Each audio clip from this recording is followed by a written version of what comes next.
En fait, mon compagnon est arrivé à l'âge de la retraite.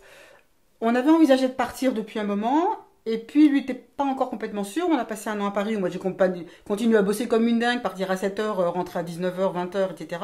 Et au bout d'un an, il en a eu ras-le-bol. Il a dit c'est bon, moi je reste à la maison, je fais plus grand-chose. Parce que lui, quand il allait sur son lieu de travail, les autres continuaient à travailler. Donc il y avait le décalage qui se creusait. Ils n'avaient plus rien à se dire. Puis à un moment, il m'a dit allez, viens, on y va. Bon, ben ok, salut, chef, je m'en vais. Ah bon? Je lui ai expliqué, enfin, je leur ai expliqué pourquoi, ok. Tout le monde a dit, bah Marie, vas-y, hein, écoute, c'est ta vie, c'est ton choix, fais-toi plaisir, tu vas nous manquer parce qu'on se marrait bien. Qu'est-ce qu'on a pu rire? Oh, qu'est-ce qu'on a pu rire? Vraiment, mais vraiment. Et on est partis, tous les deux. Voilà. Et on est venu à Metz. Et pourquoi Metz? Parce qu'on est venu en vacances depuis 10 ans, et qu'on s'était bien plu, et qu'on s'était dit, tiens, finalement, on pourrait venir là. Mais ça, tout le monde le dit tout le temps, à un moment donné de sa vie, pour aller quelque part. Et pourquoi Metz? Et parce qu'en arrivant, on connaissait 5 personnes, hein, donc c'était pas du tout, il n'y avait pas un clan déjà établi.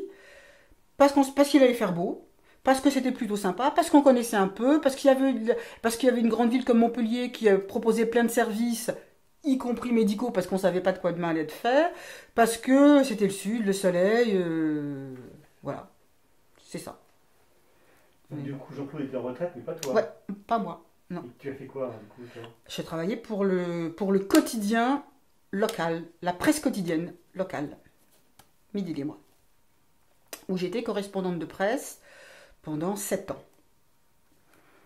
Et ça s'est plutôt très bien passé, mais à un moment, pareil, suite, encore à un moment tragique, j'ai plus été capable de ressortir de chez moi pour aller interroger des gens, interviewer des gens, aller vers les autres. C'était impossible, je n'y arrivais plus. Donc là, j'ai dit, je peux plus là. On m'a proposé de faire une pause.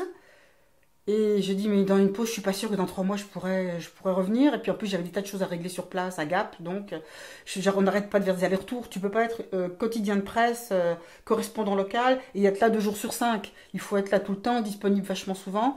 Donc là, j'ai dit non, non, non, ça va prendre trop longtemps, je sais pas comment ça va se passer. Et j'ai stoppé. Et finalement, je me suis rendu compte que ça me soulageait. Voilà. Et puis, j'ai arrêté ça. Et puis après, c'était fini. La presse quotidienne locale. Donc, après le décès de mon père, j'ai plus l'énergie pour continuer le job. D'une part, je pouvais pas être là tout le temps, et d'autre part, j'avais plus courage d'aller voir les gens, de faire des sourires, de faire des oh elle est jolie la petite, oh tiens on prend une photo ici et ça. Et donc j'ai arrêté. J'ai arrêté et je pense que c'était le bon moment pour le faire. Et en plus, très peu de temps après, il y a une personne qui m'a remplacé, un gars formidable qui a été apprécié tout de suite. Et c'est un soulagement, c'est vraiment un soulagement de se dire, je les laisse pas en plan. Il y a un mec qui arrive, il est bien, et c'est un mec super gentil, tout le monde l'adore. En plus, il va bien faire le job parce qu'il aime ça. Et ça n'a pas de valeur non plus. Tu laisses pas tomber les gens, il arrive, il est bon. Allez, vas-y, toi, tu t'es parti tranquille et c'est bien, quoi. Ça, c'est hyper important aussi. Et quel est son prénom? Il s'appelle Benasser. Et il a malheureusement arrêté aussi quelques années plus tard, à son gré, à son choix.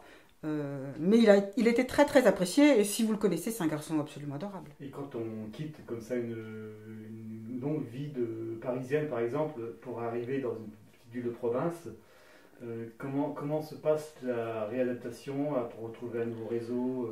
Alors comment dire, c'est une autre vie qui commence. Tu repars à zéro. Tu as un nouvel appartement, tu rachètes tout plein de choses parce que ce que tu avais là-bas, bah, ça va plus ici. Tu te réorganises déjà pour te retrouver chez toi. On parle du foyer, la maison là où tu vas rentrer le soir. Et puis, bah, il se trouve que j'ai eu cette chance de pouvoir intégrer le Midi Libre à mon arrivée, par l'intermédiaire de ce copain. Et donc, c'est comme ça que tu crées ton réseau. Les gens que tu vas voir pour des raisons dites professionnelles dans le cadre de l'activité du Midi Libre vont devenir tes copains parce que tu vas accrocher tout de suite avec eux, tu vas les rencontrer dans d'autres circonstances, au détour d'un resto, d'un bar, d'une fête, d'un concert, quoi que ce soit. Et puis les liens vont se tisser comme ça et c'est pas compliqué. Pour moi, c'est pas très compliqué. Après, ça n'a pas forcément duré avec tous, hein, parce que parfois tu te rends compte très vite que ça a matché sur deux, trois trucs, mais qu'à la fin, bah non, pas trop quoi. Voilà. Puis j'ai un compagnon qui est plutôt un petit peu casanier, qui aime beaucoup les gens, qui aime beaucoup sortir, mais qui pousse pas non plus vers ça. Donc du coup, si on n'avait pas un immense réseau dès le départ, c'était pas un problème non plus. Puis on savait qu'on était tous les deux et qu'on était contents d'être tous les deux là. Donc on se faisait aussi à la ville et on se faisait aux gens aussi en même temps, quoi. Mais il faut reconnaître que le copain avec qui j'étais au Midi Libre, a beaucoup aidé aussi, a beaucoup favorisé l'intégration avec d'autres personnes. Ça, c'est très très clair aussi, quoi. Quel était le prénom de ce copain? Benoît. Et du coup, c'est comment, Benoît? Parce qu'il était, il y a alors 20 ans, animateur au Thalassa. Et on venait en vacances au Thalassa, et à force de venir tous les ans, l'été, on avait un petit moment au Thalassa l'été, c'est les vacances familiales avec Flora. Et là, on a rencontré d'autres personnes qui venaient de Belgique, du Pays Basque, des Lorrains, etc. Et on a créé comme une espèce de groupe, on s'est retrouvés pendant 10 ans, à cette même période, tous ensemble, avec les enfants. Et on passait des vacances très sympas. Et Benoît était l'animateur de cette bande de joyeux de rire. Et donc, du coup, c'est comme ça qu'on a sympathisé.